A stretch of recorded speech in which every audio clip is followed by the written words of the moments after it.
Hello friends, welcome to PUSR Physics. Today our topic is resistivity. But resistivity start करने से पहले हम आगे का थोड़ा रिवाइज कर लेते हैं, ठीक है। तो फर्स्ट पर हमने फाइंड आउट किया था करंट, और करंट का इक्वेशन हमने निकाला था I is equal to delta Q upon delta T. Then after this is a current is a scalar quantity. Then after हमने करंट डेंसिटी फाइंड आउट की थी। करंट डेंसिटी का इक्वेशन हमारा निकला था कि भाई J is equal to I upon A, means के करंट पर unit area. This is a vector quantity. Okay, ध्यान अपन हमने क्या स्टडी किया हुआ था कि ड्रिप वेलोसिटी का इक्वेशन निकाला था। Drift velocity V D is equal to E E upon M into tau. Tau is a relaxation of time. Okay, ध्यान अपन हमने क्या स्टडी किया हुआ था कि भाई ओम्स लॉ हमने निकाला था। ओम्स लॉ का इक्वेशन था potential difference is directly proportional to current, means के V is equal to I R. Okay, so that R is equal to resistance और उसका यूनिट होता है ओम। देन पर उसका हमने डायमेंशन भी निकाला था। ओके, और देन पर हमने एक मोबिलिटी पर भी इक्वेशन निकाला था कि भाई मोबिलिटी क्या होती है कि drift velocity per unit electric field, intensity of the electric field, it is known as the mobility, mu is equal to V D upon E. Okay, ये भी हमने डिराइव किया हुआ था। देन आफ्टर हमने एक ओम्स लॉ का proof भी देखा था। देन आफ्टर हमने एक ड्रिप वेलोसिटी और करंट का भी रिलेशनशिप निकाला था। I is equal to n e A v d, n e A v d ख्याल आया। ओके, देन आफ्टर हमने करंट डेंसिटी और एक ड्रिप वेलोसिटी का भी रिलेशनशिप हमने निकाला था। J is equal to n e v d ख्याल आया। ओके, आप एन ई वी डी भी बोल सकते हो और एन क्यू वी डी भी आप बोल सकते हो, ठीक है। ओके, देन आफ्टर हमको अभी हमको देखना है कि भाई रजिस्टिविटी। तो रजिस्टिविटी बेसिक क्या होती है। रजिस्टिविटी वो एक मटेरियल के पे डिपेंडेंट होती है। वो मटेरियल की वन टाइप के करेक्टरिस्टिक होती है, ठीक है। आप मटेरियल जब चेंज करोगे तब आपकी एक रजिस्टिविटी चेंज होगी, ख्याल आया। बट कोई भी एक पर्टिकुलर मटेरियल के लिए उसकी जो रजिस्टिविटी होती है वो रजिस्टिविटी क्या होती है, कांस्टेंट होती है। हम रजिस्टिविटी कैसे निकालेंगे, देखिए कि भाई हमारे पास ऐसा कोई एक कंडक्टर अवेलेबल है, मुझे उसका रेजिस्टेंस फाइंड आउट करना है। तो बेसिक आप क्या करोगे, उसके साथ हमने क्या पेरल में लगा दिया, वोल्ट मीटर। आपको मालूम है अभी क्यों आप पेरल में वोल्ट मीटर लगाएंगे, ठीक है। देन आफ्टर आपने सीरीज में यहाँ पे क्या लगा दिया, ए मीटर लगा दिया। देन आफ्टर आप क्या करोगे भाई, उसका रीडिंग लेना स्टार्ट करोगे। आपने 4 या 5 रीडिंग लिया तो आपको मालूम पड़ गया कि भाई उसका कोई रेजिस्टेंस फाइंड आउट हुआ, आर रेजिस्टेंस। देन आफ्टर हम क्या करते हैं कि हमने भाई दूसरा कंडक्टर ले लिया और इन दोनों को हमने ऐसे कनेक्ट कर दिया, ऐसे क्या लाया। तो उसकी लेंथ क्या हो गई, उसकी लेंथ हो गई भाई 2 टाइम्स इंक्रीज। देखिए कि भाई उसकी पहली लेंथ थी एल और उसकी भी पहले लेंथ थी एल। देन पर हमने दोनों को ऐसे कनेक्टेड कर दिया तो उसकी लेंथ क्या हो गई, 2L लेंथ हो गई, ठीक है। जब 2L लेंथ हो गई देन पर हम क्या करते हैं कि भाई इन दोनों के बीच में हम पैरेलल में क्या लगा देंगे, वोल्ट मीटर। देन पर हम सीरीज में क्या लगा देंगे, ए मीटर। और हमने सभी का इसके 4 या 5 रीडिंग हमने कंसिडर किए और रेजिस्टेंस की वैल्यू हमने फाइंड आउट की थी। तो पहले हमको रेजिस्टेंस की वैल्यू मिल रही थी आर। देन पर हमको रेजिस्टेंस जो मिला वो रेजिस्टेंस हमको मिला 2R। उसका क्या मीनिंग हुआ कि भाई हमारी लेंथ इंक्रीज हुई, so that resistance is also increase. तो हमारा फर्स्ट रिलेशनशिप क्या फाइंड आउट हुआ कि भाई R is directly proportional to L. Okay, तेरा पर सेकंड देखिए कि भाई हमने उसका रेजिस्टेंस निकाला था, वो आ रहा था आर, ठीक है। उसकी लेंथ भी हमने रखी थी एल। ओके, तो उसका क्रॉस सेक्शनल एरिया भी था, यहाँ पे क्रॉस सेक्शनल एरिया था उसका ए। देन पर हमने क्या किया कि भाई दूसरा कंडक्टर मैंने ऐसा पुट कर दिया। तो आप देख सकते हो अभी तक उसकी लेंथ क्या हुई है, एल ही हुई है, बट उसका क्रॉस सेक्शनल एरिया क्या हो गया, 2 टाइम्स इंक्रीज हो गया। तो cross sectional area 2 time increase हो गया। देन पर मैंने रीडिंग लिया और मैंने इसके मेजरमेंट किया रेजिस्टेंस की वैल्यू। तो रेजिस्टेंस की वैल्यू यहाँ पे डिक्रीज हुई। कितना टाइम डिक्रीज हुई, 2 टाइम्स डिक्रीज हुई। इसके पहले रेजिस्टेंस उसका मिल रहा था आर, बट ऐसे कनेक्शन करके मैंने उसका रेजिस्टेंस की वैल्यू फाइंड आउट की तो वो रेजिस्टेंस की वैल्यू आ रही थी R/2। तो उसका क्या मीनिंग हुआ, अगर आप क्रॉस सेक्शनल एरिया को इंक्रीज करेंगे, अगर आप क्रॉस सेक्शनल एरिया को इंक्रीज करेंगे तो आपका रेजिस्टेंस की वैल्यू बाय डिक्रीज होने वाली है।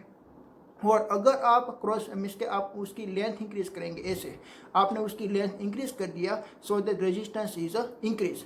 तो उसका रिलेशनशिप क्या निकला, resistance is directly proportional to length and inversely proportional to area. ख्याल आया। ओके, तो प्रोपोर्शनलिटी को रिमूव करने के लिए हमको क्या करना पड़ेगा, कोई एक कांस्टेंट लगाना पड़ेगा, ठीक है। तो हम कांस्टेंट लगा देते हैं यहाँ पे रो। तो आपका इक्वेशन क्या निकलेगा कि भाई R is equal to rho L upon A. What is rho, rho is a resistivity, ठीक है। रो क्या होती है, रेजिस्टिविटी होती है। वो जो रेजिस्टिविटी है वो रेजिस्टिविटी मीन्स के एक लेंथ पे भी वो डिपेंडेंट नहीं है, वो एरिया की भी वैल्यू पे वो डिपेंडेंट नहीं है। क्या लाया, तो किसकी वैल्यू पे डिपेंडेंट है, वो मटेरियल किसका बना हुआ होगा, ठीक है, वो मटेरियल की वैल्यू पे वो डिपेंडेंट है। मीन्स के वो मटेरियल आपका मीन्स का कॉपर का भी हो सकता है, एल्यूमिनियम का भी हो सकता है, ठीक है, कोई भी मटेरियल का वो हो सकता है, ठीक है। तो सभी की रजिस्टिविटी की वैल्यू डिफरेंट होती है, बट वो रजिस्टिविटी की वैल्यू किसकी वैल्यू पे डिपेंडेंट है, वो मटेरियल की वैल्यू पे डिपेंडेंट है, और उसकी लेंथ की वैल्यू पे डिपेंडेंट नहीं है। देन आप उसका क्रॉस सेक्शनल एरिया की वैल्यू पे भी वो डिपेंडेंट नहीं है। क्या लाया आपको? तो मैंने आपको एक दूसरा मैं क्वेश्चन बताता हूँ कि भाई हमारी लेंथ सपोज के 2L थी, तब उसकी रजिस्टिविटी फाइंड आउट हो रही थी बाय रो। तेना पर हमने उसकी लेंथ क्या कर दिया, हाफ कर दिया ऐसे, उसके लेंथ हमने उसकी हाफ कर दिया, तब भी उसकी रजिस्टिविटी क्या होगी, बाय रो ही होगी, क्योंकि resistivity is not dependent on the length. वैसे एरिया कि भाई एरिया हमारे पहले 2 टाइम्स था, तेना पर ऐसे हमने एरिया को काट दिया तो हमारा एरिया में इसके हो गया ए, ओनली फॉर पहले 2A था, तेना पर हो गया ए। तेना पर वापस उसके हम रजिस्टिविटी फाइंड आउट करेंगे, बट रजिस्टिविटी में कोई भी चेंजेस नहीं आएगा, क्योंकि resistivity is not dependent on the area. चला है, बट वो किसकी वैल्यू पे डिपेंडेंट है, वो मटेरियल की करेक्टरिस्टिक की वैल्यू पे डिपेंडेंट है, ठीक है। तो हम तो उसकी इक्वेशन निकालते हैं और उसको हम डीप में हम स्टडी करते हैं रजिस्टिविटी का। Okay, today our topic is resistivity, और हम उसको दूसरा भी नाम दे सकते हैं, एक स्पेसिफिक रेजिस्टेंस, ठीक है। तो हमने क्या पहले देखा कि भाई हमने एक ऐसा कंडक्टर ले लिया और उसकी लेंथ हमने रखी थी L, तेना पर उसका हमने रेजिस्टेंस फाइंड आउट किया तो हमारा रेजिस्टेंस फाइंड आउट हुआ R। तेना पर हमने एक दूसरा कंडीशन मीन्स के कंडक्टर लिया कि भाई उसकी लेंथ थी 2L, मीन्स से इससे डबल उसकी लेंथ है, तो उसका हमने रेजिस्टेंस फाइंड आउट हुआ तो उसका रेजिस्टेंस 2R हो गया। तेना पर हमने क्या किया कि भाई ऐसा ही हमने एक L लेंथ वाला और एक क्रॉस सेक्शनल एरिया A वाला हमने एक रेजिस्टेंस देखा, तो उसकी रेजिस्टेंस की वैल्यू थी R। तेना पर हम उसका एरिया हमने डबल कर दिया ऐसे, बट उसकी लेंथ तो हमने ऐसी रखी, उसका एरिया हमने 2 टाइम्स कर दिया, तो तेना पर उसका रेजिस्टेंस की वैल्यू क्या हो गई, R/2 हो गई, ठीक है। तो इससे हमको क्या मालूम पड़ता है कि भाई resistance is direct proportional to length, resistance is direct proportional to L। Then after this equation number 1, and then after resistance is inversely proportional to area, this equation number 2 is combine the equation number 1 and 2, so that find out R is directly proportional to L and inversely proportional to area। तो इस proportionality को remove करने के लिए हमको कोई एक constant चाहिए, तो हम यहाँ पे कांस्टेंट लगा देते हैं कि भाई R is equal to rho L/A। What is rho? Rho is a resistivity, हम उसको रेजिस्टिविटी भी बोल सकते हैं और स्पेसिफिक रेजिस्टेंस भी बोल सकते हैं, ठीक है। तो हमको किसकी वैल्यू निकालनी है कि भाई रेजिस्टिविटी की वैल्यू निकालनी है, तो हमको यहाँ पे क्या करना पड़ेगा, रो को सब्जेक्टिव बनाना पड़ेगा, ठीक है। तो हमने यहाँ पे रो को सब्जेक्टिव बना दिया रो, तो रो इज इक्वल टू क्या हो जाएगा, RA/L। चला है, तो ये मीन्स का आपका एक रेजिस्टिविटी का इक्वेशन फाइंड आउट हो गया, रो इज इक्वल टू RA/L, ठीक है। ओके, आपने एक न्यू क्वांटिटी फाइंड आउट की, मीन्स का आपने एक रेजिस्टेंस फाइंड आउट किया, रेजिस्टिविटी फाइंड आउट की, तो रेजिस्टिविटी का यूनिट क्या होगा, चला है, वो रेजिस्टिविटी का आपको यूनिट फाइंड आउट करना है। देखिए कि भाई यहाँ पे R है, तो R तो रेजिस्टेंस होता है, और रेजिस्टेंस का यूनिट आपको मालूम है कि भाई ओम होता है, तो उसका यूनिट होता है ओम। ओके, तो मैं यहाँ पे ओम का साइन में ड्रॉ कर देता हूँ। देन आफ्टर एरिया का यूनिट होता है मीटर स्क्वायर और लेंथ का यूनिट होता है मीटर, तो यहाँ पे उसका यूनिट क्या मिलेगा आपको, इसके metre is cancel, so that ohm into metre, तो ohm into metre, this is the unit of the resistivity का स्पेसिफिक रेजिस्टेंस, ठीक है। ओके, देन आफ्टर हमको इसकी वैल्यू निकालनी है कि भाई किस टाइप का मटेरियल कंसिडर करेंगे तब उसकी रेजिस्टिविटी हमको इसके वन फाइंड आउट हो सकती है। हम कैसे उसकी रेजिस्टिविटी निकालेंगे कि भाई ऐसा आपको मटेरियल दे रखा है तो उसकी रेजिस्टिविटी क्या होगी, ऐसा मटेरियल की रेजिस्टिविटी क्या होगी, वो आपको फाइंड आउट करना है, ठीक है। तो आप कैसे फाइंड आउट करेंगे, देखिए कि भाई आपने यहाँ पे एक कोई ऐसा मटेरियल आपने कंसिडर कर लिया कि भाई उसका एरिया कितना हो, 1 मीटर स्क्वायर, और उसकी लेंथ भी आपने कितनी कंसिडर की, 1 यूनिट लेंथ, ठीक है। तो देखिए कि भाई ऐसा आपने एक ऐसा सिलेंडर ले लिया, ठीक है, कि भाई उसका जो क्रॉस सेक्शनल एरिया था, तो क्रॉस सेक्शनल एरिया कितना था, 1 मीटर स्क्वायर था, और उसकी लेंथ भी आपने कितनी कंसिडर की, L is equal to 1 meter consider की, ठीक है। ये दोनों की वैल्यू अगर आप इक्वेशन में पुट कर देते हो कि भाई A is equal to 1 meter square, then after L is equal to 1 meter, so that rho is equal to R हो जाएगा, तब उसकी रेजिस्टिविटी कितनी हो गई, वो रेजिस्टेंस के इक्वल हो गई, क्या लाया, तब उसकी रेजिस्टिविटी क्या हो जाती है, वो रेजिस्टेंस से इक्वल हो जाती है, ठीक है। तो आप यहाँ पे लिख सकते हो कि भाई resistivity is equal to resistance of a block of conductor across the 2 opposite face. ये दोनों अपोजिट फेस को आपको काउंट करना है, ठीक है। Across the two opposite face we have the area of a cross section of a unity, उसका area cross section area आपने एक 1 यूनिटी रखा है, ठीक है। And distance between them is 1 unit, और उसके बीच का डिस्टेंस भी आपने कितना रखा हुआ है 1 मीटर। तो उसको हम क्या बोल सकते हैं भाई, resistivity is equal to resistance. तो रेजिस्टेंस की जो वैल्यू आएगी वही आपकी रेजिस्टिविटी की वैल्यू होगी। तो हम रेजिस्टेंस की वैल्यू कैसे फाइंड आउट करेंगे, वो तो आपने ओम्स लॉ में देखा कि भाई ऐसे हम यहाँ पे क्या लगा देंगे, एक वोल्ट मीटर लगा देंगे, देन आपने यहाँ पे हम बैटरी लगा देंगे, और यहाँ पे हमने ए मीटर लगा दिया। तो हमने रीडिंग लेना स्टार्ट कर दिया, और रीडिंग लेंगे, और R is equal to V upon I हमारा इक्वेशन है। तो हमने पोटेंशियल डिवाइड बाय हमने करंट कर दिया, तो हमारा इसका रेजिस्टेंस की वैल्यू फाइंड आउट हो जाएगी, वही हमारी क्या होगी रेजिस्टिविटी की वैल्यू। बट आपको क्या इसका डायमेंशन आपका फिक्स रखना है कि भाई आपको एरिया फिक्स रखना है, देन आपको उसकी लेंथ भी आपको फिक्स रखनी है। आपको एरिया कितना रखा है 1 मीटर में 1 मीटर स्क्वायर, देन आपको लेंथ भी कितनी रखनी है 1 मीटर लिखनी है, ठीक है। ओके, वो बात आपको याद रखनी है। इतना आपने एक इसका कोई ब्लॉक ले लिया तो वो ब्लॉक की रेजिस्टिविटी एक रेजिस्टेंस के इक्वल होगी, ठीक है। ओके, तो वो सेंटेंस भी हम लिख लेते हैं। ओके, तो मैंने यहाँ पे सेंटेंस उसका लिख लिया कि भाई ये रेजिस्टिविटी की आपकी डेफिनेशन होगी, ठीक है। तो आपका जो इक्वेशन निकला था कि भाई resistivity rho is equals to R A upon L, तो एरिया भी आपको 1 लेना है और लेंथ भी आपको 1 कंसिडर करनी है। तो देखिए यहाँ पे कि भाई resistivity is equals to resistance of a block of a conductor across the 2 opposite face. आपको आमने सामने की 2 फेस आपको कंसिडर करनी है, ठीक है। क्योंकि आप आमने सामने की 2 फेस कंसिडर करेंगे तब भी उसकी लेंथ 1 मीटर हो पाएगी। तो which have the area of a cross section of a unity and distance between them is a 1 unit, और उसकी बीच का डिस्टेंस भी हमको क्या रखना है 1 यूनिट रखना है। तब उसका जो रेजिस्टेंस की जो वैल्यू फाइंड आउट होगी वही हम क्या मान लेंगे रेजिस्टिविटी की वैल्यू मान लेंगे, ठीक है। ओके, और दूसरा आप ऐसे भी आप फाइंड आउट कर सकते हैं, जैसे कि मेरे पास यहाँ पे कोई एक क्यूब अवेलेबल है, मैंने ऐसा कोई एक यहाँ पे क्यूब कंसिडर कर लिया 1 मीन्स के उसकी जो लेंथ होगी ए जो वाली लेंथ है वही हमारी 1 मीटर है, और ए भी हमारी 1 मीटर है। एक यूनिट क्यूब ख्याल आया, हम उसको क्या बोल सकते हैं कि यूनिट क्यूब हम बोल सकते हैं, ठीक है। तो ये आमने सामने की 2 फेस मीन्स के ए वाली फेस और देन आफ्टर ए वाली फेस, इन दोनों को हमने एक मीन्स के बैटरी के साथ ऐसे कनेक्टेड कर दिया ऐसे, ठीक है। तो देखिए कि भाई ये जो आपकी जो करंट है, आपकी करंट मीन्स के ऐसे जाएगी positive terminal to negative terminal, तो आपकी करंट ए वाली फेस पे जाती है और ए वाली फेस पे जाती है, ठीक है। तो आपका एरिया कितना हुआ कि भाई ए भी 1 मीटर है और ए भी 1 मीटर है, तो आपका एरिया फाइंड आउट हो जाएगा 1 मीटर स्क्वायर। देन आफ्टर वो कितना डिस्टेंस ट्रैवल करती है कि भाई 1 मीटर डिस्टेंस ट्रैवलिंग करती है, तो आपकी लेंथ भी क्या हो गई 1 मीटर हो गई। देन आफ्टर उसकी जो रेजिस्टेंस की जो वैल्यू आएगी, एक क्यूब की जो रेजिस्टेंस की वैल्यू आएगी उसको हम क्या मान लेंगे रेजिस्टिविटी मान लेंगे, ठीक है। तो हम उसको क्या बोल सकते हैं 1 यूनिट क्यूब हमने कंसिडर कर लिया, और उसका हम इसके अपोजिट फेस से हमने करंट को पास आउट करवाया, तो उसका जो रेजिस्टेंस की जो वैल्यू आई वही हमारी रेजिस्टिविटी की वैल्यू होगी। तो हम यहाँ पे ऐसा लिख सकते हैं ना कि भाई आर इज इक्वल टू रो, ठीक है। तो हम यहाँ पे एक सेंटेंस भी लिख सकते हैं कि भाई resistivity of metal, resistivity of metal is resistance, ठीक है। आपने यहाँ पे लिखा कि भाई R is equal to rho, so that resistivity of metal is resistance between two opposite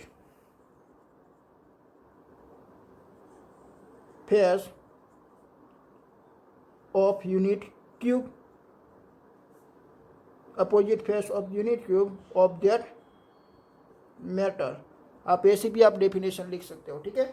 आपने एक क्यूब कंसिडर कर लिया तो उसकी अपोजिट का फेस भी आपको कंसिडर करना। आप अगर आपने ए वाला फेस और ए वाला फेस आपने कंसिडर कर लिया तो उसके बीच का डिस्टेंस में इसका 1 मीटर नहीं होगा, चला है। अगर लेंथ 1 मीटर नहीं होगा, उससे कम होगा, तो उसकी रेजिस्टिविटी रेजिस्टेंस के इक्वल नहीं हो पाएगी, ठीक है। इसलिए एक कंडीशन को आपको फॉलो करनी है। कौन सी वाली कंडीशन, बिटवीन 2 अपोजिट फेस, आपको बिटवीन 2 अपोजिट फेस से ही आपको कनेक्शन करना है, चला है।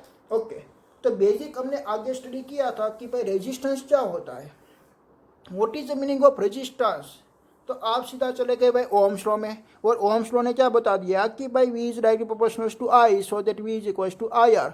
आपको फाइंड आउट करना कि भाई रेजिस्टेंस आर, तो R is equal to find out हो गया V upon I, this is a resistance. But आप यहाँ पे क्या कर रहे हो, रेजिस्टेंस का मीन्स के आप यहाँ पे रेजिस्टेंस का मेजरमेंट कर रहे हो। मैंने आपको क्या पूछा कि भाई what is meaning of resistance, resistance basic क्या है, आपको मेजरमेंट नहीं करना है बट आपको उसकी डेफिनेशन बनानी है कि भाई रेजिस्टेंस क्या होता है। आप बेसिकली ऐसे भी डेफिनेशन नहीं बना सकते हो कि भाई resistance is ratio of the potential upon potential to current, वो तो आप 8-9 स्टैंड में आप स्टडी करके आए हो, ठीक है। बट बेसिक रेजिस्टेंस का मीनिंग अभी आपको एक डीप में समझना है। कैसे कि भाई बेसिक रेजिस्टेंस क्या होती है कि आपने एक ऐसा कोई कंडक्टर कंसिडर किया, कोई ऐसा मटेरियल का कोई ऐसा आपने एक सिंपल सा एक तार कंसिडर कर लिया, ठीक है, और वो तार को आपने एक बैटरी के साथ कनेक्टेड कर दिया ऐसे। तो बैटरी का पॉजिटिव टर्मिनल और नेगेटिव टर्मिनल, तो आपका करंट कैसे जाएगा मीन्स के पॉजिटिव टू नेगेटिव, ठीक है। तो आपका यहाँ से मीन्स के चार्ज जाता है, तो आपको चार्ज मीन्स के सपोज के इलेक्ट्रॉन ऐसे जाता है, ठीक है, तो आपका इलेक्ट्रॉन मीन्स के ऐसे फ्लो होगा यहाँ से ऐसे, ये तो पॉजिटिव प्लेट है और नेगेटिव प्लेट है, तो वो इलेक्ट्रॉन मीन्स के पॉजिटिव की प्लेट तरफ जाता है। तो उसके पास जो वेलोसिटी होगी तो वो यहाँ पे क्या करेगा भाई, पॉजिटिव आयन के साथ कोलाइड करेगा, एक कोलिजन होगा, ठीक है। तो यहाँ पे भी एक कोलिजन होगा, तो कोलिजन के टाइम उसकी वेलोसिटी हो जाती है 0, कोलिजन के टाइम उसकी वेलोसिटी क्या हो जाती है 0, तो उसकी स्पीड क्या हो गई, डिक्रीज हुई, ओके। तो वो क्या हुआ कि भाई उसने अपोज किया, चला ये पॉजिटिव आयन ने सभी ने क्या किया, इलेक्ट्रॉन की जो डायरेक्शन थी, इलेक्ट्रॉन की जो स्पीड थी उसको उसने अपोज कर लिया, ठीक है। तो हम रेजिस्टेंस की डेफिनेशन क्या लिख सकते हैं कि भाई is the opposition phase by the charge while moving in the conductor. जब आपका चार्ज कोई एक कंडक्टर में मूविंग करता है तब उसका अपोज करता है, ठीक है, तब उसका जो अपोज ज़्यादा करेगा तो उसका हम मान लेंगे भाई रेजिस्टेंस ज़्यादा है, और कोई मेटल में उसका अपोज कम करता है तो हम क्या मान लेंगे भाई उसका रेजिस्टेंस की वैल्यू कम आ रही है, ख्याल आया, ओके। तो उसका रीज़न क्या हो कि आपकी जो वेलोसिटी 0 कब होगी, क्योंकि यहाँ पे आपका कोलिजन होता है, तब आपकी रेजिस्टिविटी मीन्स का आपकी जो डीप वेलोसिटी होती है वो आपकी 0 हो जाती है, ठीक है, जब कोलिजन होता है तब। और कोलिजन के बाद वो सीधा मीन्स के स्ट्रेट डायरेक्शन में चला जाएगा, तो ऐसे यहाँ पे भी वापस वो पॉजिटिव आयन आ गए तो वापस वो क्या करेगा, कोलिजन करेगा, ठीक है। तो हम यहाँ पे एक रेजिस्टेंस की एक डेफिनेशन हम बना लेते, दूसरी रेजिस्टेंस की डेफिनेशन, ठीक है। देखिए कि भाई resistance is the oppositions faced by charges while moving in a conductor, ठीक है। उसका रीज़न क्या है, रीज़न इज कोलिजन, वो जो कोलिजन करता है वही आपका क्या है, रेजिस्टेंस है, ओके। तो आपने एक छोटा सा एक एग्जांपल भी आपने देखा था, जब आप टेम्परेचर को इंक्रीज करते हो, जब आप टेम्परेचर को इंक्रीज करते हो तब आपका नंबर ऑफ कोलिजन कितना होता है, नंबर ऑफ कोलिजन आपका मैक्सिमम हो जाता है। क्यों मैक्सिमम हो जाता है, अगर आपने टेम्परेचर को इंक्रीज किया तो रिलैक्सेशन टाइम, अगर आप टेम्परेचर को इंक्रीज करते हो तो relaxation time is a decrease, and relaxation time is decrease, so that number of collision is increase, ठीक है। तो जब कोलिजन होता है तब क्या प्रोड्यूस होता है, कोलिजन का क्या मीनिंग होता है, वन टाइप ऑफ फ्रिक्शन, ठीक है। तो फ्रिक्शन प्रोड्यूस होता है तो वो क्या करने लगता है कि भाई हीटअप होने लगता है। तो आप देखते हो कि भाई ये सिंपल सा एक कंडक्टर है, वो कंडक्टर क्या करने लगेगा, मीन्स के थोड़ा टाइम के बाद वो एक हीटअप करने लगेगा, वो एक हीट एनर्जी यहाँ से रेडिएट करने लगेगा, ऐसे चला है, वो हीट एनर्जी रेडिएट करने लगेगा। क्यों हीट एनर्जी रेडिएट करेगा, क्योंकि उसमें नंबर ऑफ कोलिजन क्या हो गया, इंक्रीज हो गया। अगर आपने टेम्परेचर को इंक्रीज किया तो so that relaxation time is decrease and number of collision is increase. अगर number of collision is increase so that resistance is increase, ख्याल आया, रेजिस्टेंस क्या हो जाएगा आपका, इंक्रीज हो जाएगा, ओके। तो बेसिक हम इसके जो करेक्टरिस्टिक है उसका क्लासिफिकेशन है, वो क्लासिफिकेशन हम आगे देखने ही वाले हैं, बट यहाँ पे रेजिस्टेंस की बातचीत हो रही थी इसलिए मैंने आपको ये सीक्वेंस मैंने बता दिया आपको, ठीक है, ओके। देन आफ्टर आपको दूसरा भी आपको स्टडी करना है कि भाई आपकी हाउस में जो इलेक्ट्रिसिटी आ रही है वो इलेक्ट्रिसिटी का पावर हाउस में से आ रही है, ठीक है। वो इलेक्ट्रिसिटी कैसे आ रही है, एक पावर हाउस में से बाय द कंडक्टर आ रही होगी, ठीक है। तो ऐसा मीन्स का आपका कोई एक पावर हाउस में से ऐसी कोई एक सिंपल सी एक तार आ रही है, और एक सिंपल सी तार में अगर आपको इलेक्ट्रिक चार्ज पार्टिकल्स को फ्लो करवाना है तो इलेक्ट्रिक चार्ज पार्टिकल कैसे फ्लो होगा कि भाई high potential to low potential. तो इसका पोटेंशियल हाई होगा तो आपको लो पोटेंशियल करने के लिए आपको क्या करना पड़ेगा, उसने आपको एक अर्थ के साथ अपने कनेक्ट कर दिया, ये जो आपका जो मीन्स के जो कंडक्टर है वो कंडक्टर कहाँ से आ रहे हैं, पावर हाउस में से, ठीक है। वो पावर हाउस में आ रहे हैं तो उसका पोटेंशियल हाई होगा। बट आपको एक सेकंड पोटेंशियल कंसीडर करना है, लो पोटेंशियल। आप लो पोटेंशियल किसको कंसीडर करेंगे भाई, अर्थ को। क्यों? क्योंकि अर्थ के पास पोटेंशियल होता है जीरो। अर्थ के पास पोटेंशियल कितना होता है, जीरो। तो हम बेसिक उसको हम क्या मान लेते हैं भाई, अर्थिंग मान लेते। क्या मान लेते, हम उसको अर्थिंग मान लेते, ठीक है। तो ऐसे आपने यहाँ पे अर्थिंग करवा दिया है, ओके। तो वो जो मिसके ये जो सिंपल सी जो तार होती है, वो सेकंड तार भी हमने क्या कर दिया कि भाई अर्थिंग कर दिया, यहाँ से भी हमने अर्थिंग कर दिया। और बीच में हमारा पावर स्टेशन है ऐसा, बीच में हमारा ऐसा पावर स्टेशन है, क्या रहा, ओके। तो बीच में हमने ऐसा पावर स्टेशन रखा और अर्थ ऐसे सेंटर मिसके अंदर के साइड वो ऐसे कनेक्टेड ही होती है। तो आपकी यहाँ पे क्या हो गया भाई, एक क्लोज सर्किट हो गई ना। तो आपकी करंट कैसे फ्लो होती है भाई, क्लोज लूप में ही फ्लो होती है। अगर ओपन लूप होगी तो आपकी मिसके करंट फ्लो नहीं हो पाएगी, ठीक है। और हमने रास्ते में यहाँ पे क्या लगा दिया, कोई एक बल्ब लगा दिया, ओके। हमने रास्ते में यहाँ पे कोई एक बल्ब लगा दिया, ठीक है। तो जो पावर स्टेशन में से वो पावर स्टेशन क्या वर्क करती है, यहाँ पे जो इलेक्ट्रॉन है, बहुत सारे इलेक्ट्रॉन है, तो इलेक्ट्रॉन को ओनली फॉर एक धक्का देती है। वो क्या करती है, वो इलेक्ट्रॉन को ओनली फॉर एक धक्का देती है। तो वो वाला इलेक्ट्रॉन एक उसके बाजू वाले इलेक्ट्रॉन को क्या करेगा भाई, एक पुश करेगा। वो सभी इलेक्ट्रॉन एक दूसरे के साथ पुश करता है। ध्यान आप यहाँ पे आपका बल्ब में भी एक मिसके उसका क्या फाइंड आउट होगा, एक पुश मिसके उसका एक पुश फाइंड आउट हुआ, ठीक है। तो वो बल्ब भी क्या होने लगेगा भाई, ग्लो होने लगेगा ऐसे। तो बेसिक आपको क्या स्टडी करना है कि भाई अभी तक आपने ऐसा स्टडी किया कि भाई आपका चार्ज मीन्स के एक मूवमेंट करता है। बट एक्चुअली में आपका चार्ज ही नहीं मूवमेंट करता है। तो क्या होता है, वो चार्ज की मीन्स के वो ओनली फॉर एक वाइब्रेशन, वो ओनली फॉर एक उसका वाइब्रेशन यहाँ पे पहुँचता है, चलाया। वो इलेक्ट्रॉन पावर हाउस क्या करती है, पावर हाउस वो इलेक्ट्रॉन को मीन्स के वो पुश करती है। तो सेकेंड इलेक्ट्रॉन दूसरे इलेक्ट्रॉन को पुश करते हैं, उसका जो धक्का है वो धक्का ही आपको यहाँ पे तक पहुँचता है, चलाया। बेसिक आपका इलेक्ट्रॉन ट्रैवल नहीं करता। क्यों इलेक्ट्रॉन नहीं ट्रैवल करता, क्योंकि इलेक्ट्रॉन की जो ड्रिफ्ट वेलोसिटी थी, और ड्रिफ्ट वेलोसिटी आपने देखी थी कि भाई drift velocity only for 0.1 mm तक थी। तो उसकी ड्रिफ्ट वेलोसिटी क्या है, बहुत सी कम है। इसलिए इलेक्ट्रॉन ड्रिफ्ट होके नहीं जाता, वो ओनली फॉर क्या करता है, एक पुश करता है। वो सेकेंड वाला इलेक्ट्रॉन को पुश करता है। तो उसका मीन्स के इम्पल्स, हम उसको बोलते हैं एक इम्पल्स, ठीक है। तो एक उसका मीन्स के यहाँ पे इम्पल्स ही यहाँ पर पहुँचता है, चलाया। बट वो इलेक्ट्रॉन ट्रैवल करके यहाँ पे नहीं आता, चलाया आपको, ओके। तो हमारा जो पावर हाउस होता है, और ये हमारी मीन्स के हाउस अवेलेबल है, ये हमारा हाउस है और ये हमारा पावर हाउस है, ठीक है। तो उसकी बीच का जो डिस्टेंस होता है, वो डिस्टेंस कितना होता है, 100 किलोमीटर होता है, ठीक है। तो 100 किलोमीटर में से आपने मीन्स के बीच में कोई सपोर्ट नहीं रखा, तो ये तार आपकी एसी भी आ सकती है, एसी एक अर्थ के साथ कनेक्टेड हो गए, ठीक है। ऐसा एक अर्थ के साथ ऐसे भी कनेक्टेड हो जाती है। अगर अर्थ के साथ कनेक्टेड हो गई तो आपकी सभी इलेक्ट्रॉन ऐसे ट्रैवल होके मीन्स के यहाँ पे आ गए, मीन्स के इलेक्ट्रॉन का इम्पल्स ऐसे ट्रैवल होके यहाँ पे आ गए। तो आपकी सर्किट पहले ऐसी थी, लंबी, ठीक है। आपकी सर्किट पहले लंबी थी, तो आपकी ये सर्किट क्या हो गई, शॉर्ट हो गई। तो हम उसको क्या बोलते हैं, शॉर्ट सर्किट बोलते हैं। आपने सुना होगा ना कि भाई ये तो शॉर्ट सर्किट हो गया। तो शॉर्ट सर्किट का क्या मीनिंग हुआ कि भाई आपका इलेक्ट्रॉन का पावर हाउस में से आया, इलेक्ट्रॉन का इम्पल्स पावर हाउस में से आया, बट इलेक्ट्रॉन का इम्पल्स ने यहाँ पे वर्क ही नहीं करके दिया। यहाँ पे आपने देखा कि भाई आपका लैम्प तो ग्लो नहीं हो रहा है। तो उसका मीनिंग क्या हुआ कि भाई आपका जो पावर है मीन्स के इलेक्ट्रॉन के पास जो एनर्जी थी, वो इलेक्ट्रॉन के पास वाली एनर्जी यहाँ तक आई नहीं, और रास्ते में क्या हो गई, शॉर्ट सर्किट हो गई। अगर ऐसा शॉर्ट सर्किट नहीं होगा तो आपको क्या करना पड़ेगा कि भाई यहाँ पे कोई ऐसा एक स्ट्रेंथ वाला आपको पोल लगाना पड़ेगा। और ये पोल किसका होता है कि भाई एक कंडक्टर का ही होता है। आपने अगर ऐसा ही पोल लगा दिया तो ये तो करंट ऐसे यहाँ से ट्रांसफर हो जाएगी, चला है, ये तो करंट ऐसे यहाँ से ट्रांसफर हो जाएगी। बट आपको बीच में क्या लगाना पड़ेगा, कोई इंसुलेटर मटेरियल लगाना पड़ेगा। क्या लगाना पड़ेगा, एक इंसुलेटर टाइप का एक मटेरियल लगाना पड़ेगा, ठीक है। तो ये हमारा एक इंसुलेटर मटेरियल है। वो इंसुलेटर मटेरियल क्या करती है, वो उसको यहाँ से ऐसे ट्रांसफर नहीं करने देती है। उसका रेजिस्टेंस, उसकी करंट की वैल्यू वो जीरो कर देती है। आपका ओम्स लॉ क्या करता है, V = IR, so that I = V/R। आपकी करंट की वैल्यू आपको जीरो करनी है। यहाँ पे आपकी करंट की वैल्यू उसको जीरो करनी है। अगर करंट की वैल्यू जीरो करनी है तो रेजिस्टेंस की वैल्यू क्या करनी पड़ेगी, हाई। तो बेसिक आपका जो रेजिस्टेंस है वही क्या है, इंसुलेटर है।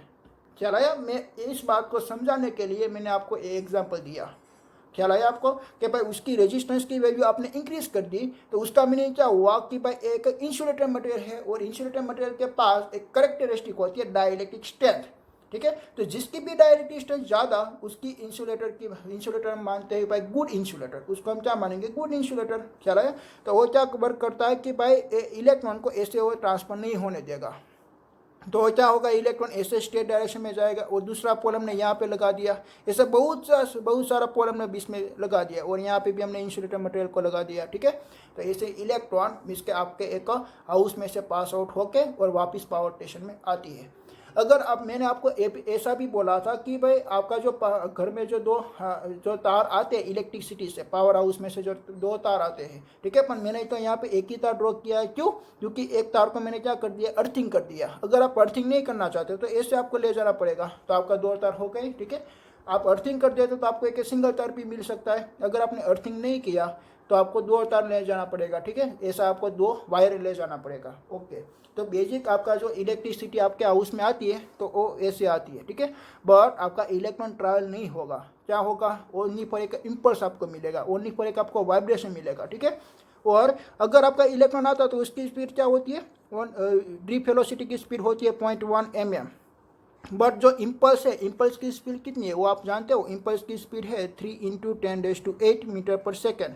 ठीक है, एक लाइट ऑफ स्पीड की लाइट ऑफ स्पीड जितनी स्पीड होती है इतनी स्पीड हमारे इम्पल्स की स्पीड है। ठीक है, तो हमारा जो पावर हाउस में से जो इलेक्ट्रॉन का इम्पल्स हमारा घर तक पहुंचता है तो उसमें एक सेकंड भी नहीं लगता है।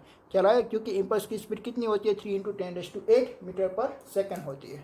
ओके, तो यहाँ पे हमने जो मटेरियल लगाया तो उसका रेजिस्टेंस क्या होना चाहिए, हाई होना चाहिए। अगर हम उसका अपोज सोच ले कि भाई जिसका रेजिस्टेंस कम उसकी करंट ज़्यादा, जिसका रेजिस्टेंस कम उसकी करंट ज़्यादा।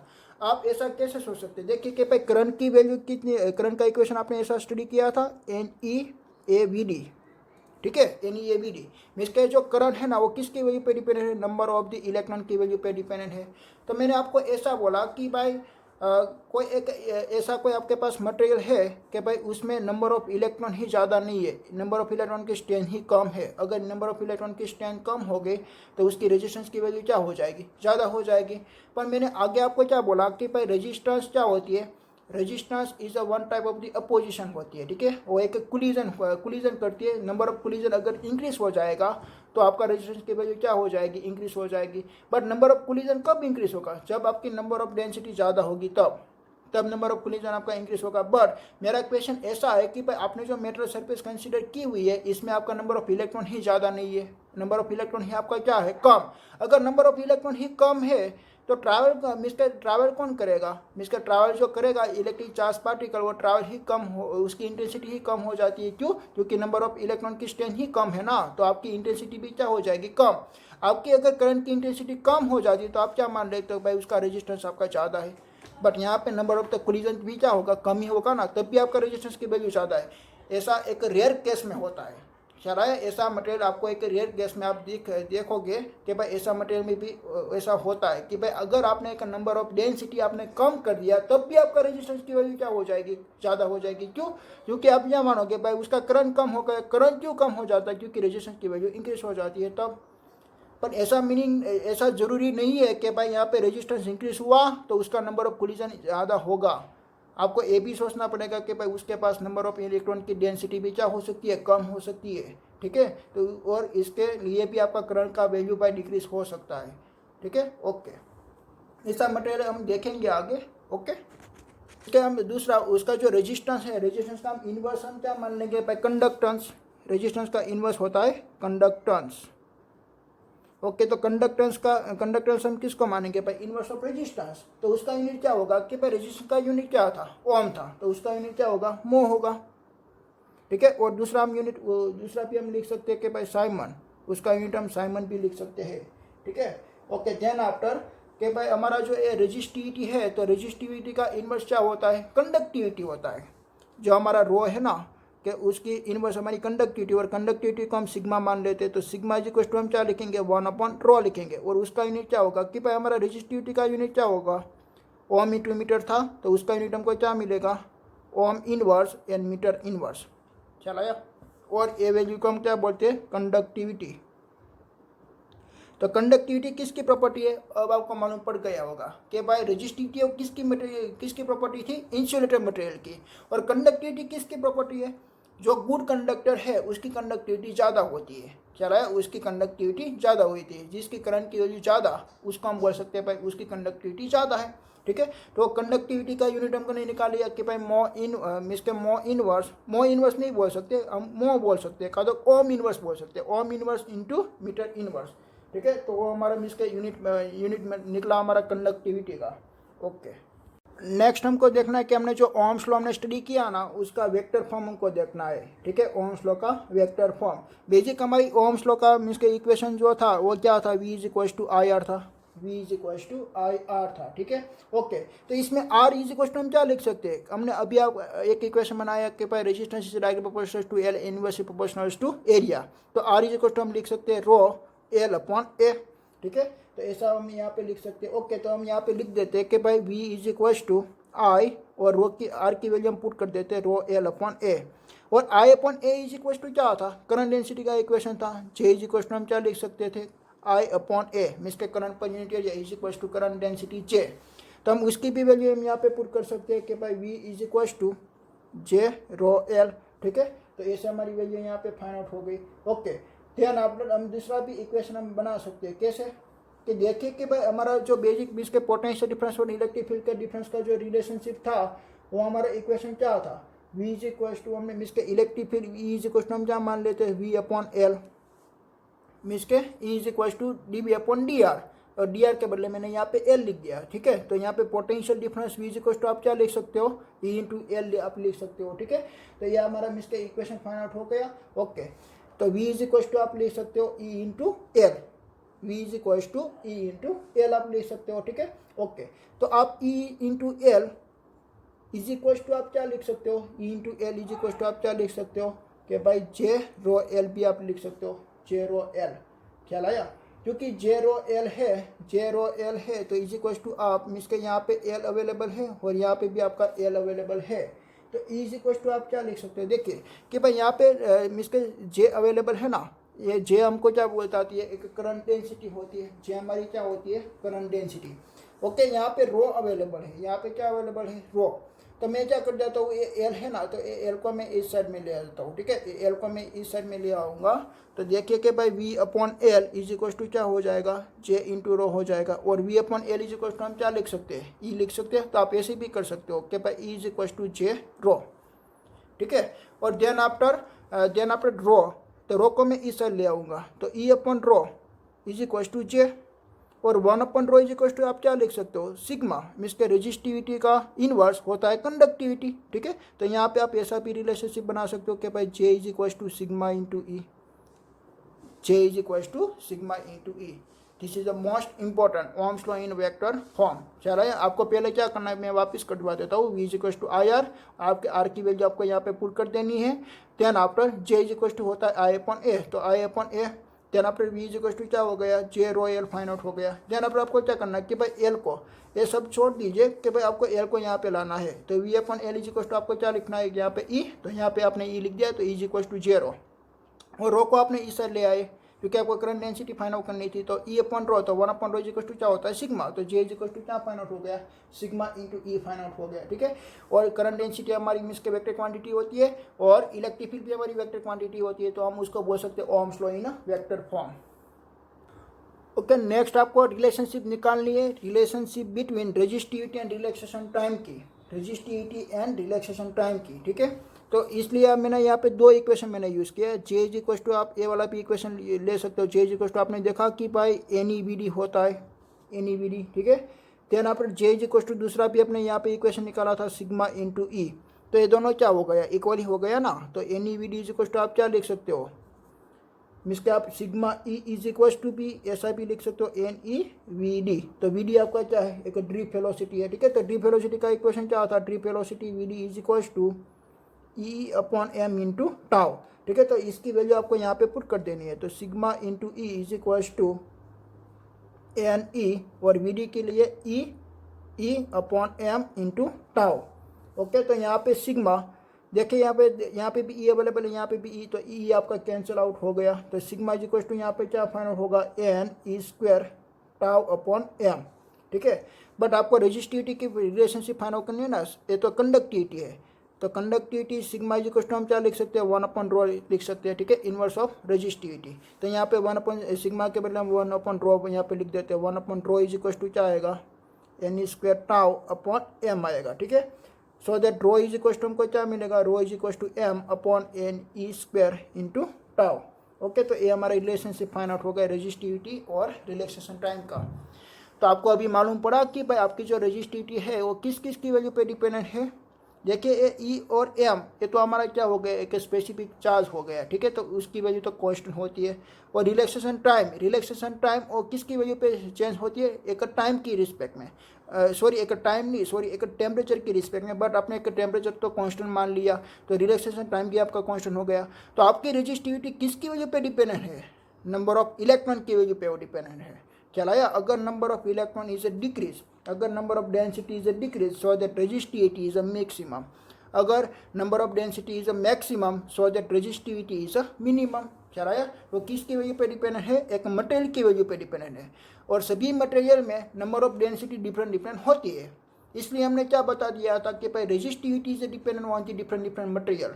चलाया, बट एक पर्टिकुलर मटेरियल के लिए उसकी वैल्यू हो जाती है कांस्टेंट। देन आफ्टर आप उसकी लेंथ भी इंक्रीज कर लो, आप उसका एरिया भी इंक्रीज या डिक्रीज कर लो, तब भी उसकी वैल्यू चेंज नहीं हो पाती। But resistivity is dependent on the material, क्योंकि मटेरियल की सभी सारे मटेरियल में उसकी नंबर ऑफ डेंसिटी क्या होती है, सभी में डिफरेंट डिफरेंट होती है, ठीक है। ओके, तो आपको एक ऐसा बहुत सारे न्यूमेरिकल आते हैं और नीट के लिए, नीट के एग्ज़ाम में भी आते हैं, और एनसीईआरटी के रिलेटेड भी आपका एग्ज़ाम में मिस के आते हैं, ठीक है। तो आपका एक मोस्ट रिलेटेड एक न्यूमेरिकल होता है कि भाई कैसा न्यूमेरिकल, मैं आपको यहाँ पे बताता हूँ कि भाई ऐसा कोई आपने एक कंडक्टर कंसिडर किया, ठीक है। अगर वो कंडक्टर को मैं यहाँ से मैं फोर्स अप्लाई करते हूँ, तो उसकी जो लेंथ होगी, सपोज के उसकी लेंथ है एल, तो उसकी लेंथ क्या हो गई भाई, इंक्रीज हो गई, उसकी लेंथ इंक्रीज होके हो गई एल प्लस डेल्टा एल, ठीक है। तो उसका जो क्रॉस सेक्शनल एरिया पहले ए था, तो यहाँ पे क्रॉस सेक्शनल एरिया क्या हो गया होगा, डिक्रीज हो गया होगा। बट इन दोनों का वॉल्यूम में कोई चेंज हुआ होगा ना, वॉल्यूम तो हमारा क्या होगा भाई, कांस्टेंट होगा। ख्याल आया कि जैसे कि आपके पास कोई एक रबर है, एक रबर को आप खींचोगे तो उसका जो क्रॉस सेक्शनल एरिया होता है, वो क्रॉस सेक्शनल एरिया क्या हो जाता है, मिसके डिक्रीज हो जाता है, बट उसकी लेंथ क्या हो जाती है, इंक्रीज हो जाती है। ख्याल आया। अगर यहाँ पे पहले उसका रेजिस्टेंस था आर और अब भी उसका रेजिस्टेंस क्या आर ही होगा कि कोई इंक्रीज या डिक्रीज होगा, ऑब्वियसली इंक्रीज होगा। कैसे इंक्रीज होगा, क्योंकि यहाँ पे एरिया क्या हुआ है, डिक्रीज। अगर area is decrease, so that resistance is also increase, और यहाँ पे आपकी लेंथ भी इंक्रीज हुई है, तो कितना इंक्रीज होगा।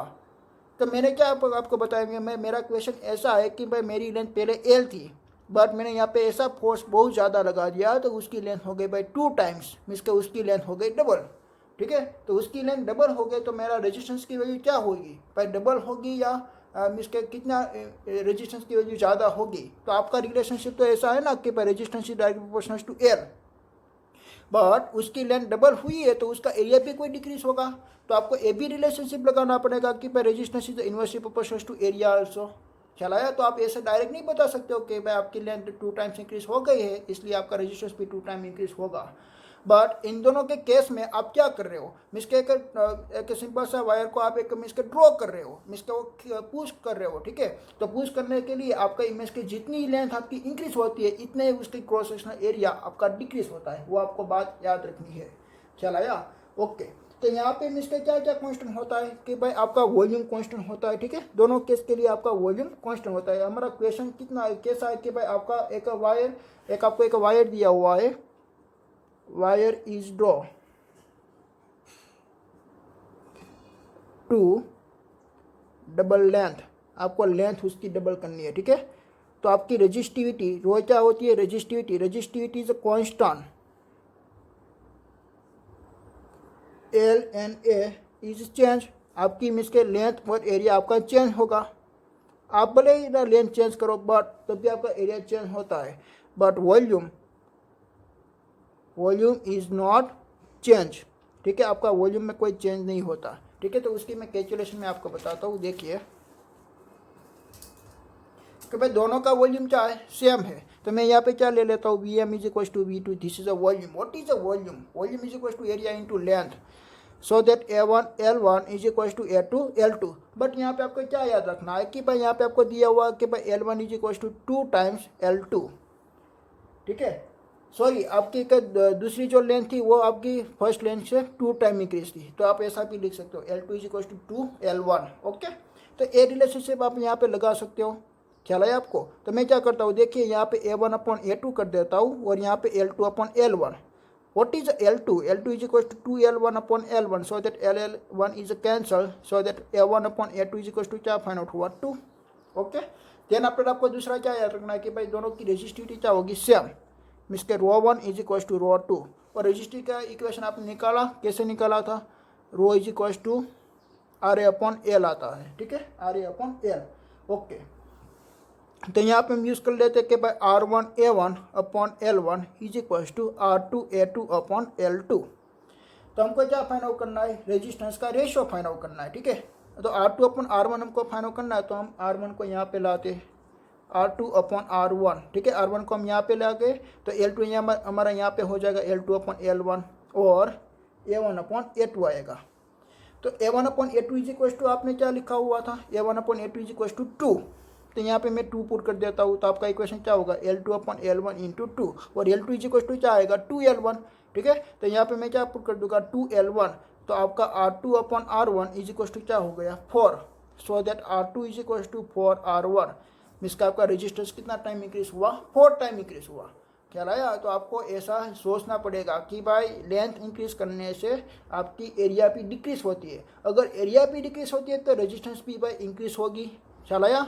और आपकी लेंथ इंक्रीज हुई तब भी आपकी रेजिस्टेंस की वैल्यू इंक्रीज होगी। तो आपको लेंथ डबल कर दिया, तो आपको ऐसा डायरेक्ट नहीं लिख देना कि भाई resistance is a 2 time increase, चला है। तो ऐसा आपको यहाँ पे कैलकुलेशन करना पड़ेगा। मैं क्या बनाना चाहता हूँ, एक जनरल इक्वेशन में बनाना चाहता हूँ, ठीक है। तो आप में जनरल इक्वेशन भी बनाएंगे, कैसे जनरल इक्वेशन बनाते हैं हम देखते हैं, ठीक है। ओके, सपोज के हमारी कोई एक लेंथ हमको L दे रखी है, ठीक है। तो L लेंथ हमको इंक्रीज करनी है n टाइम। यहाँ पे हमने कितना टाइम इंक्रीज किया था, 2 टाइम। अगर आपको क्वेश्चन में ऐसा पूछा है कि भाई 3.5 टाइम इंक्रीज कर दिया है आपकी लेंथ, तो आप कैसे फाइंड आउट करोगे, ठीक है। आपको एक डायरेक्ट आंसर लाना है, एक शॉर्टकट रीड आपको मीन्स के मेथड आपको अप्लाई करनी है। तो आप कैसे अप्लाई कर सकते हो, मैं आपको एक जनरल फॉर्मूला में बना के देता हूँ, ठीक है। So that L increase, suppose के इज n टाइम, आपकी L इंक्रीज हो रही है n टाइम, ठीक है। तो आप पहले लेंथ थी आपकी L, तो L इज इक्वल टू आप क्या लिख सकते हो, NL लिख सकते हो। Then after area is decrease is n time, आपकी लेंथ अगर इंक्रीज होती है तो आपका एरिया ऑब्वियसली क्या होगा, डिक्रीज होगा ना। तो area A dash is equal to आप क्या लिख सकते हो, A/N लिख सकते हो, ठीक है।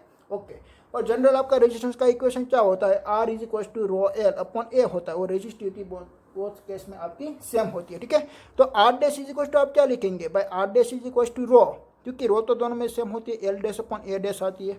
ओके, और R dash is equal to L dash के हम वैल्यू पुट कर देते हैं भाई, L dash is equal to होता है NL, तो हम यहाँ पे पुट कर देते हैं NL, और A dash is equal to क्या होता है, A/N। तो डिवाइड वाला इन कहाँ पे जाता है भाई, मल्टीप्लिकेशन में जाता है। तो यहाँ पे हम ऐसे लिख सकते हैं ρn² L/A। Okay, is equal to R dash आया, देखिए कि भाई R डैश का मैं यहाँ पे वापस इक्वेशन लिखता हूँ, ρn² L/A। तो आप यहाँ पे देख सकते हो क्या, ρL/A इज इक्वल टू क्या होता है, R होता है। तो मैं यहाँ पे क्या लिख दूंगा, R dash is equal to n² into R। अगर आपकी लेंथ एक 3 टाइम्स इंक्रीज होगी, 3 टाइम इंक्रीज होगी, तब आपका रेजिस्टेंस कितना इंक्रीज होगा कि भाई 3 का यहाँ पे आपको n इज इक्वल टू क्या पुट करना है कि भाई टाइम्स।